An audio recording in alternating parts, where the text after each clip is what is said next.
Pemirsa, kita akan lanjutkan kembali diskusi, namun sebelumnya kita akan lihat hasil jajak pendapat sederhana yang dilakukan melalui media sosial mengenai apakah pemilu dapat memperbaiki kondisi bangsa.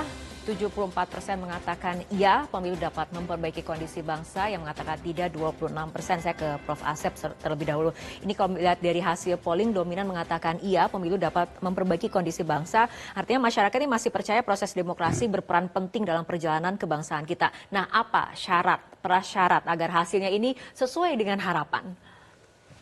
Ya, tentu hasil ini ke depan kita harapkan adanya suatu para politisi atau penegak hukum yang memang terpilih ataupun menjalankan pemerintahan ini sesuai dengan profesionalisme.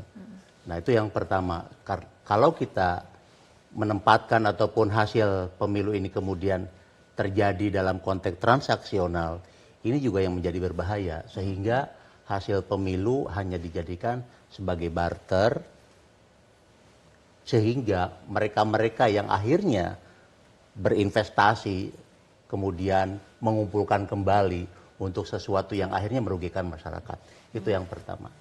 Yang kedua, tentunya ini harus ada kontrol ya dari masyarakat itu sendiri. Kita sebagai pemilih, sebagai voters di masyarakat, yaitu masyarakat sipil yang harus berani mengontrol dan juga mengkritisi adanya suatu fakta integritas tentunya bagi mereka-mereka yang akan menduduki di dalam jabatan-jabatan, karena mereka yang akan melakukan suatu pelaksanaan pemerintahan ini.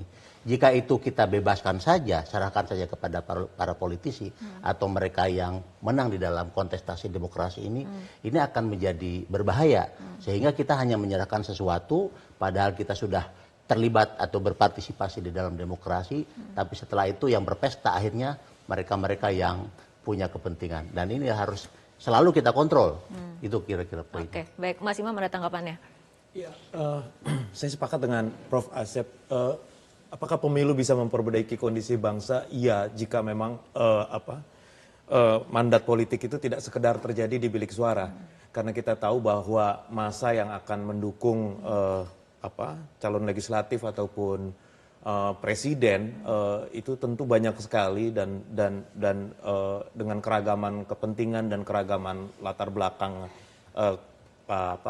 konteks aspirasi, memang sudah saatnya bahwa mandat itu juga berlanjut dengan kontrak-kontrak politik yang sebenarnya juga transaksional, tapi transaksional yang juga jelas. Dalam artian transaksional bukan dapatkan uang seperti money politics atau apapun seperti bansos gitu ya, tapi bahwa saya memilih Anda karena Anda akan berjanji mengeluarkan kebijakan yang akan mendukung aspirasi saya sebagai kelompok nelayan misalnya, aspirasi saya sebagai kelompok minoritas, aspirasi saya sebagai kelompok usaha menengah yang terus terpinggirkan dalam konteks kebijakan-kebijakan yang lebih pro impor misalnya. Ya, selama calon legislatif dan pemimpin itu bisa memberikan kontrak yang jelas dengan prinsip dan nilai-nilai yang clear dalam konteks prinsip-prinsip dan juga nilai-nilai Pancasila yang kita diskusikan tadi, saya pikir pemilu akan punya harapan.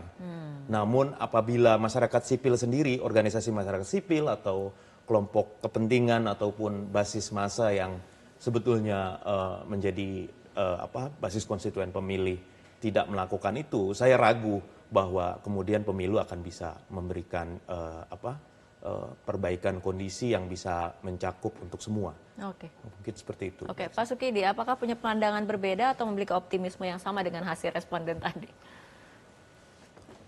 Syarat utama tentu saja aspek netralitas itu. Oke.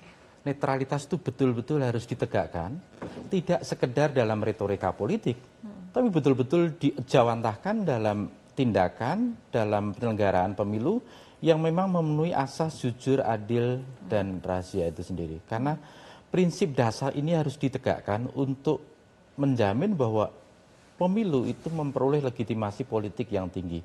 Legitimasi politik inilah yang menjadi barometer kepercayaan bukan hanya di kalangan domestik, tapi juga internasional. Itu pertama. Yang kedua adalah pemilu harus menjadi satu penentu bagi kita untuk memilih pemimpin berdasarkan nurani itu.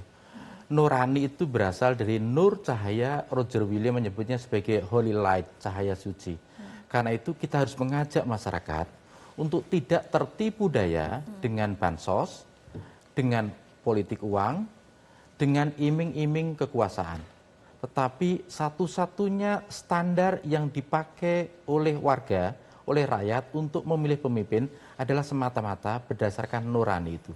Karena itu mintalah fatwa kepada nurani agar nurani membimbing kita kepada jalan kebenaran dan jalan kesucian. Hanya dengan itu kita menjadi bangsa yang punya nilai dan martabat yang luhur. Tanpa itu kita menjadi bangsa yang korup, bangsa yang gemar untuk melakukan satu kemunafikan, dan bangsa yang selalu bangga di atas derita dan penderitaan rakyat yang semakin meluas. Oke, baik, saya akan kembali. Jelajahi cara baru mendapatkan informasi. Download Metro TV Extend sekarang.